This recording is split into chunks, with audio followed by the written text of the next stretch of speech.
इस संसार में कहीं पर भी अपने ज्ञान को दौड़ाइए। आपको फलदार वृक्ष मिलेंगे तो कुछ ऐसे भी वृक्ष मिलेंगे जिनमें कभी कोई फल नहीं लगता।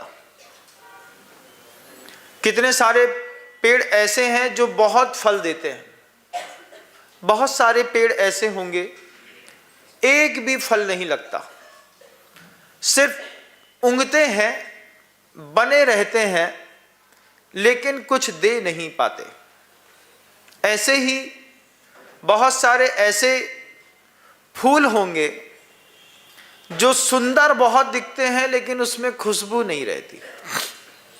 आपने देखे होंगे जितने भी विदेशी फूल होते हैं घर के गार्डन में सजाने के लिए, छोटे छोटे नीले, पीले, सतरंगी, आठरंगी फूल खिल रहे हैं, कल्चरल फूल होते हैं, खूब सुंदर दिखते हैं। गार्डन बहुत दिखने में बहुत सुंदर दिखता है लेकिन उसमें गंध नहीं होती। कुछ फूल ऐसे होते हैं जो दिखने में सुंदर नहीं होते लेकिन गंध जबरदस्त होती है, भौरा दोनों तरफ खिंचता है।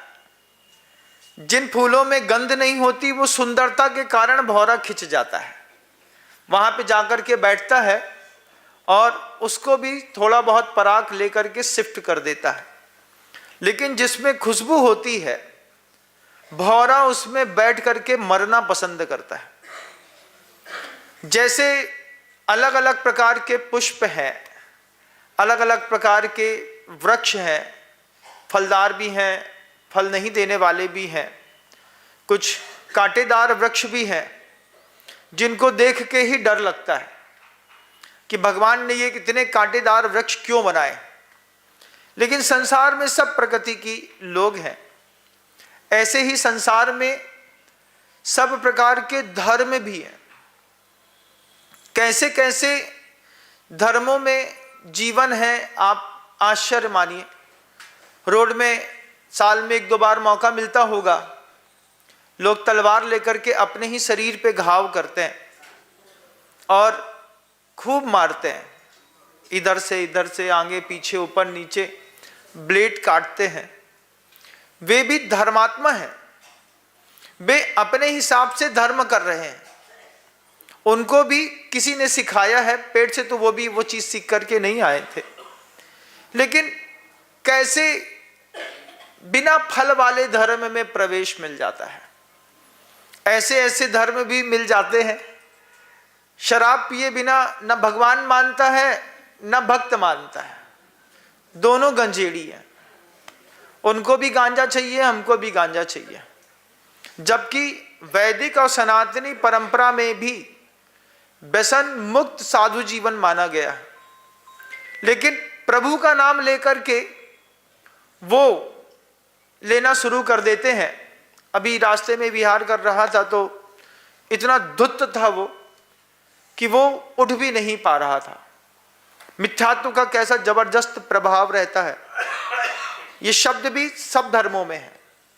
ईसाइयों में अनबैरिबल कहते हैं, वैदिकों में नास्तिक कहते हैं, हमारे यहाँ मिथ्या दृष्टि कहते हैं, मुसलमानों में काफिर कहते हैं। आप ये ना सोचिए कि सिर्फ आपके यहाँ ही सम्यक दर्शन और मिथ्या दर्शन की बात है। शब्दों के थोड़े से हेर फेर में वैसी ही भावना दूसरे संप्रदायों में भी है। वे शरीर के कष्ट को इतना ज़्यादा कर लेते हैं। आप देखिएगा कई बार सूजा होता है वो गाल में घुसा देते हैं और समझते हैं कि प्रभु की प्रसन्नता इसी बात में है। परिचय जय तो करना है लेकिन उसका तरीका सही नहीं है। यहाँ पर बड़ी मुश्किल से शुभ योग बना है हम सब के बीच में। शुभ योग बनने वाले जितने भी लोग हैं, जैसे आप और हम सभी लोग बैठे हैं, शुभ योग पे हैं। हमको सब कुछ प्रशस्त मिला है। देव शास्त्र गुरु मिले हैं, साथ में वातावरण मिला है, भोजन मिला है, 5 इंद्रियां मिली हैं। हमको जितनी भी आवश्यक सामग्री थी वो भी मिली है। लेकिन इस शुभ योग में हम शुभोपयोग भी कर पाए ये जरूरी नहीं है। दोनों शब्दों में थोड़ा सा अंतर है और उससे व्याख्याएं बिल्कुल बदल जाती हैं। शुभ योग का मतलब है पुण्य के साथ। पुण्य क्या है महाराज? पुण्य के साथ भी बड़ी दिक्कत है। दिक्कत क्या है? जो मुमुक्षु अपने आप को मानते हैं उनके ये पक्की धारणा है, शुभ भाव पुण्य बंध का कारण है और पुण्य बंध संसार का कारण है। तो पुण्य संसार का कारण होने के कारण हमारे लिए हेय है, जबकि आचार्य अकलंक देव ने स्पष्ट शब्दों में कहा है, सविकल्प दशा में मोक्ष मार्ग पुण्य से ही शुरू होता है, पुण्य में ही खत्म होता है। अगर आपके जीवन में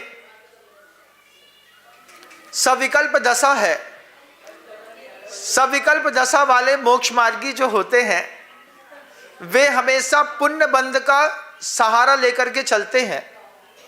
वही पुण्य बंध आपको साधन सामग्री तो उपलब्ध कराता है, लेकिन साधन सामग्री से ऊपर वस्तु तत्व में आपका पुरुषार्थ स्वयं का काम करता है। जय जिनेंद्र, अगर आपको मेरी वीडियो अच्छी लगती है तो प्लीज़ मेरे चैनल को सब्सक्राइब करिए, लाइक करिए, शेयर करिए। इसी तरह से अपना प्यार मुझे देते रहिए।